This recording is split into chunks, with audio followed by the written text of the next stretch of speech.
Қайырлы күн баршаңызға. Сіздермен бірге бүгін үй жағдайында түріктің десертін бірге жасайтын боламыз. Сіздер де міндетті түрде жасап көріңіздер, ұнайды деген ойдамын. Шайға өте дәмі аузыңызда ериді. Менің YouTube арнама тіркеліп, қоңыраушаны басып кетіңіздер.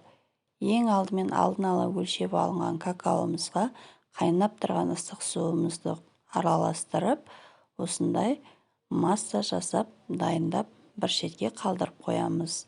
Сосын ыдысымызға 2 жұмыртқамызды салып, қантымызды салып, аппақ болып көпіргенше араластыратын боламыз.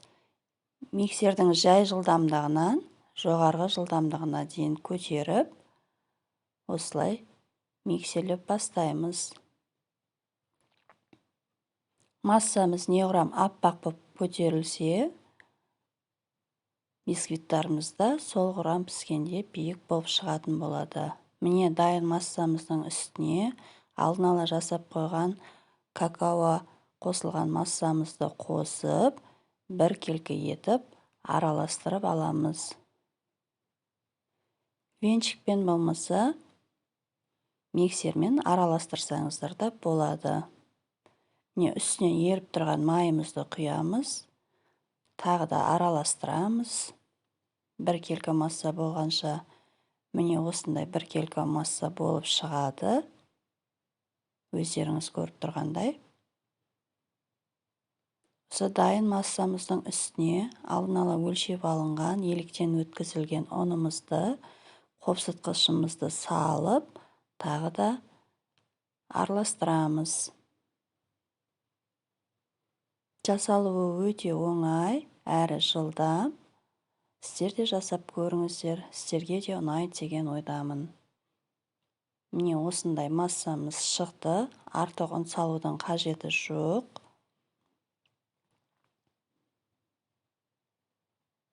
Дайын болған массамызды противенімізді алып, майлап аламыз, жақсылап барлық жерін жабысып қалмау үшін. Және пешімізді 180 градусқа қыздырып қоямыз. Алдын ала пештеріңіз қызып тұрса, пирогтарымыз бірден көтеріліп әдемі болып піседі. Міне өздеріңіз көріп тұрғандай, бір тегіс етіп жайып аламыз барлығын. Пешке қойып 25 минут пісіреміз. Ол аралықта бетіне кремін дайындайтын боламыз. Кукурузный крахмалымызды, яғни жүгері крахмалымызды, қантымызды, бір жұмыртқамызды салып, араластырып, масса дайындаймыз.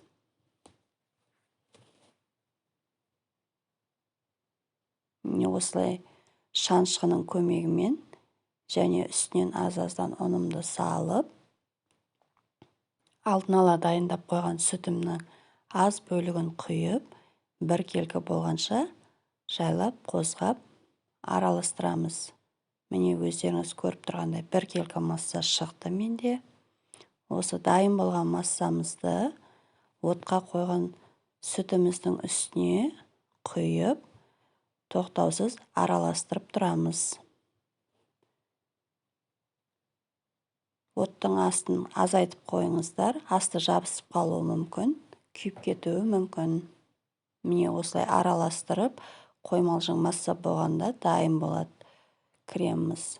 Алып, үстіне сары майымызды салып, ыстық күйінде майымыз ергенше араластырып, шетке бөлек ыдысқа салып қоямыз.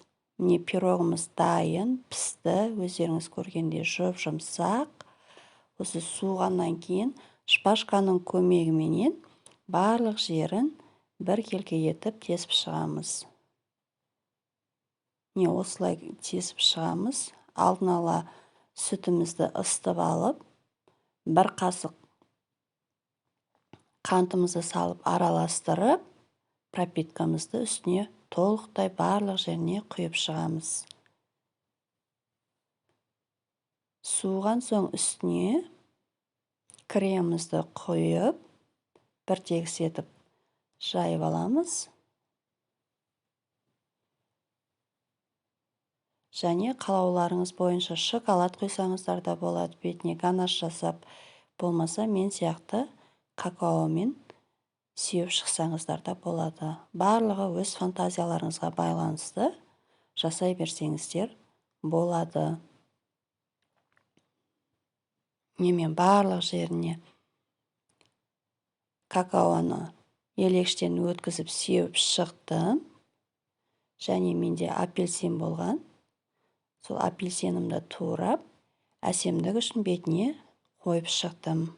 Ештеңе қоймай да жей берсеңіздер болады. Осымен түрік десертіміз дайын. Ас болсын барлықтарыңызға. Назарларыңызға көп рахмет. Менің каналым ұнап жатса, қазақша контентті қолдап, лайк басып, комментарий жазып кетіңіздер.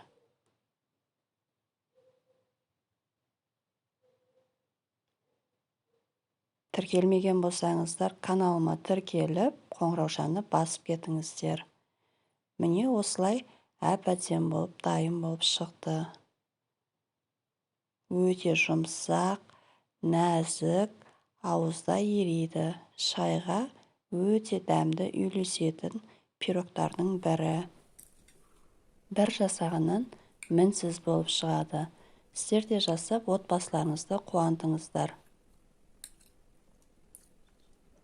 Сау болыңыздар.